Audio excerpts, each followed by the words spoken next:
The type 1 driver of JDBC, which is also known as your JDBC ODBC bridge driver. So prior to JDBC, we had something that is known as ODBC, which stands for Open Database Connectivity. And this type 1 driver is provided by Sun Microsystems as a part of your JDK. So once you install the Java development kit, so type 1 driver was part of that. And internally, what this driver is doing, it is taking the support from the ODBC driver, and so that it can communicate with the database. So once we write a program in Java where we have written certain statements which are related to a database query, and we took the help of the JDBC API where we have certain classes and interfaces available which are required for working with a database through Java program. So this Java instructions that we have written, which we can say nothing but the Java calls or the JDBC calls, because those instructions are required to be connected to a database and talk to a database.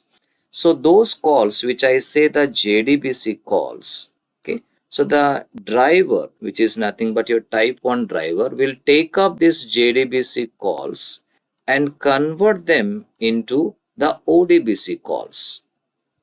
And the ODBC calls are identified or taken by this ODBC driver, which will convert the ODBC calls into the database specific calls.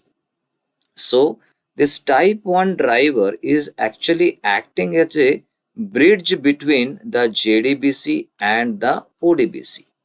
Okay, so the JDBC calls are translated into ODBC calls, and ODBC driver is going to translate the ODBC calls into the database specific calls.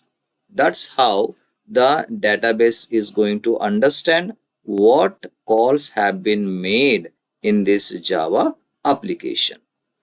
Now coming to the characteristics or the advantages or disadvantages of type 1 is, so when it comes to the advantages, type 1 driver is very easy to use and to maintain, as we do not need to install it separately because it is a part of JDK. So once you install JDK, so this automatically available with us. Now this type 1 driver do not communicate directly with the database because it is a bridge driver. So all the calls are actually translated into ODBC calls. Because it do not directly talk to a database, so at any point of time, if you want to migrate from one database to other database, you will not face any problem. So it is mostly, we can say it is a database independent driver, because this driver is not directly communicating with the database. Rather, it is just converting the calls into the ODBC calls, and ODBC driver is going to talk to the database. So type 1 driver is completely a database independent driver. Now coming to the disadvantages, it is the slowest driver among all the drivers available. And we also call it a snail driver because snail driver is very slow. So because every call that we have made through Java application, which is JDBC calls, so these JDBC calls are converted into ODBC calls, and later on the ODBC driver is going to convert the ODBC calls into database specific calls, because it is taking so many conversions like JDBC to ODBC calls. Now ODBC driver is going to take up the ODBC calls and convert into the database specific calls. So hence it is a time taking process. That's why the type 1 driver is the slowest driver as compared to the others.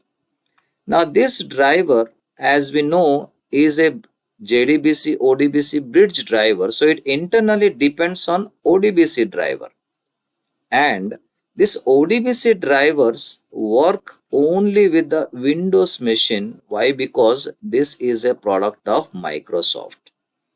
Hence, if we try to use this type 1 driver in a platform like Linux or any other, we will not be able to use this driver because the ODBC driver is actually available only within the Microsoft. Hence, only the Windows operating system we can work it. So it is, I can say, the platform dependent, because we are very specifically we can work only on Windows platform. So if you are trying to work in a Linux platform, you cannot do so. So hence, this is one of the biggest disadvantage, that this type 1 driver is a platform dependent driver. And because of its dependency and the slowness, okay, now JDK 1.8 version onwards, this driver is no more supported.